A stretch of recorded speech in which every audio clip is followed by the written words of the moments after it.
साईं राम। भगवान श्री सत्य साईं बाबा और सद्गुरु श्री सिद्धेश्वर बाबा के चरणों में मेरा कोटि कोटि नमन।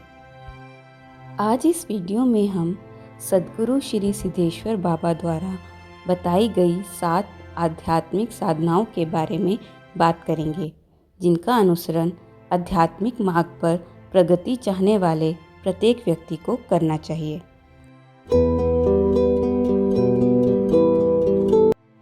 गुरुदेव के अनुसार आध्यात्मिकता एक संपूर्ण विज्ञान है। आध्यात्मिक साधनाएं जिस तरह मानसिक रोगों के उपचार में सहायक होती हैं, उस तरह कोई अन्य ज्ञान विज्ञान नहीं होता। मस्तिष्क और इसके अंदर होने वाले विविध संघर्ष कई शारीरिक रोगों का भी मूल कारण होते हैं। अतः आध्यात्मिक साधनाओं को शारीरिक रोगों का भी निवारक समझना चाहिए। सबसे पहली और प्रारंभिक आध्यात्मिक साधना ईश्वर की प्रार्थना है। प्रातः जागने पर तथा रात को सोने से पहले प्रतिदिन नियम पूर्वक 5 मिनट की प्रार्थना चमत्कारी सिद्ध हो सकती है। प्रार्थना कैसे भी शब्दों में हो सकती है, जैसे कि कुछ शब्द भगवान की स्तुति और प्रशंसा के लिए, या कुछ शब्द ईश्वर की कृपा और सानिध्य प्राप्ति के लिए। प्रार्थना हमेशा अत्यंत भक्तिपूर्वक शरणागत भाव से ईश्वर पर ध्यान केंद्रित करते हुए करनी चाहिए। प्रार्थना निराकार ब्रह्म या साकार इष्ट किसी की भी की जा सकती है, क्योंकि प्रत्येक प्रार्थना एकमात्र उसी को पहुंचती है। प्रातः एवं सायंकाल की प्रार्थना के अतिरिक्त मनुष्य को ईश्वर से जीवन संबंधी सभी बातों के विषय में प्रार्थना करनी चाहिए।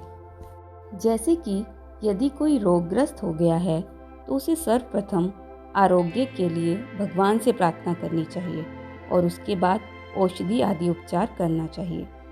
आजकल हमें ईश्वर अन्य सब उपायों के असफल हो जाने के पश्चात ही याद आता है। यह हमारी एक बड़ी भूल है। हमें सर्वप्रथम ईश्वर को याद करना चाहिए और उसके बाद ही अन्य अगला कदम उठाना चाहिए। एक अन्य प्रकार की प्रार्थना होती है जिसे विशेष प्रार्थना कहते हैं। गुरुदेव ने इसे जप एवं ध्यान से भी अधिक श्रेष्ठ माना है। साधारण प्रार्थना नित्य क्रम के अंतर्गत आती है। हम प्रायः स्वभाववश करते हैं, परंतु नित्य क्रम के रूप में प्रार्थना करने के कारण भगवान से हमारा संपर्क स्थापित नहीं होता। हम प्रार्थना प्रेम भाव सहित अथवा तड़पते हुए हृदय से नहीं करते, इसलिए हम ईश्वर के प्रति समर्पण भी अनुभव नहीं करते। परंतु विशेष प्रार्थना उच्च कोटि की भावनात्मक परिस्थितियों में होती है। ऐसे क्षणों में मनुष्य अत्यंत समर्पण भाव से सहायता हेतु प्रभु से प्रार्थना करते हैं। पूर्ण समर्पण सहित की गई ऐसी प्रार्थना प्रभु भी तत्काल स्वीकार करते हैं। निसंदेह यह एक विशेष प्रार्थना है और एक बहुत ही सशक्त आध्यात्मिक साधना भी है। दूसरी आध्यात्मिक साधना भजन है। भजनों का अर्थ है तालबद्ध स्वर में ईश्वर की महिमाओं का गान करना। गुरुजी ने पाया कि संगीतमय स्वर में भगवान की महिमा गाने से बड़े मनोवैज्ञानिक लाभ होते हैं। ईश्वर भजन गान मानसिक ऊर्जा को उचित पथ पर ऊपर की ओर अग्रसर करता है और धीरे धीरे स्थिरतापूर्वक निम्न कोटि की मानसिक रचनाओं या वृत्तियों का नाश कर देता है। भजन कई प्रकार के होते हैं, लेकिन गुरुजी के अनुसार लोगों को जहाँ तक संभव हो मुख्य रूप से 3 प्रकार के भजनों का अनुसरण करना चाहिए। पहला है नगर संकीर्तन। इसका उचित समय सूर्योदय से पूर्व है, जब चिड़ियाँ चहचहाने लगती हैं। इस समय कुछ व्यक्ति एकत्रित होकर अपने आसपास के क्षेत्र में पंक्तिबद्ध होकर भगवान के भजन गाते हुए नगर संकीर्तन कर सकते हैं। प्रातःकालीन भजन कीर्तन हमें तत्काल आनंद देता है और संपूर्ण दिवस में इसकी अनुभूति बनी रहती है। नगर संकीर्तन वातावरण को भी पवित्र करता है और इससे वे लोग भी सुख का अनुभव करते हैं जो कि इसे अपने बिस्तर पर लेटे हुए सुनते हैं। दूसरा है सामूहिक भजन।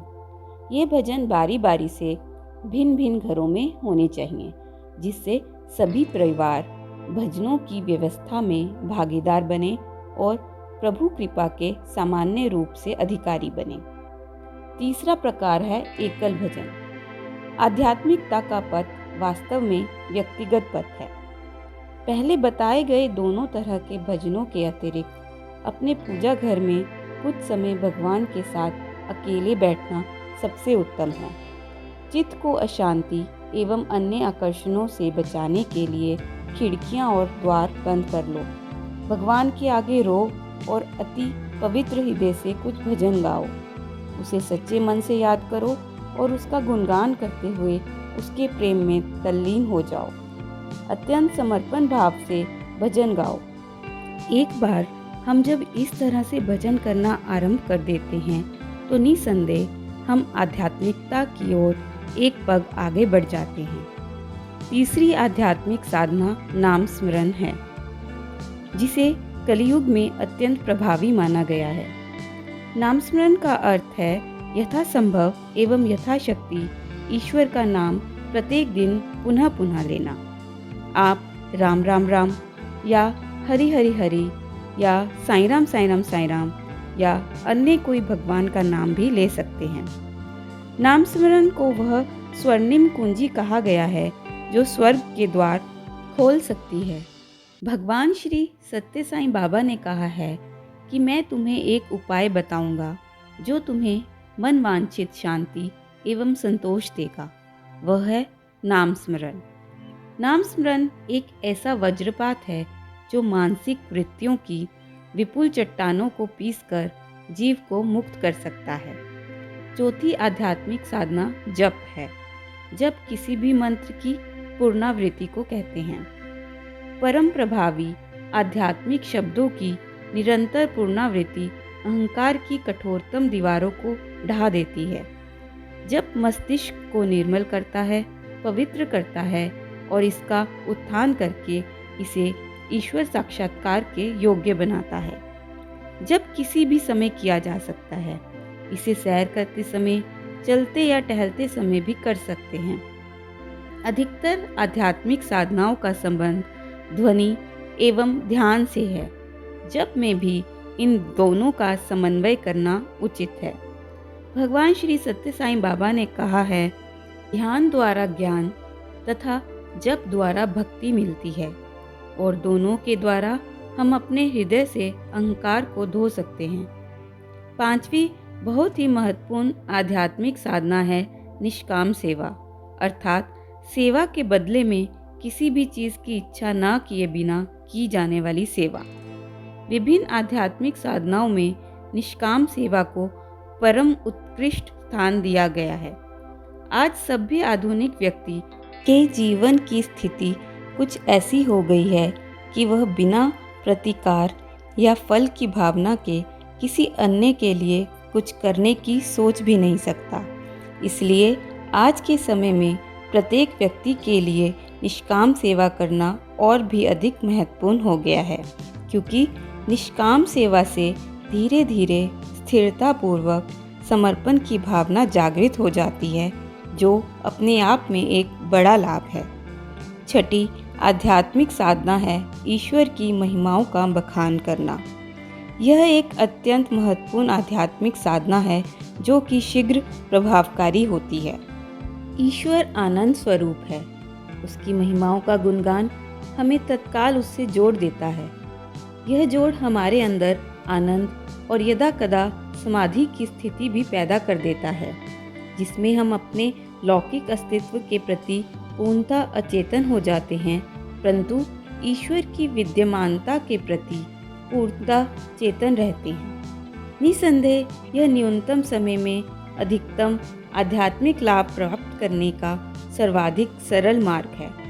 इसका उदाहरण परीक्षित की कथा है, जिसे केवल 7 दिनों में मोक्ष की प्राप्ति हुई, वो भी बिना किसी श्रम साध्य आध्यात्मिक विधियों का पालन करे भी।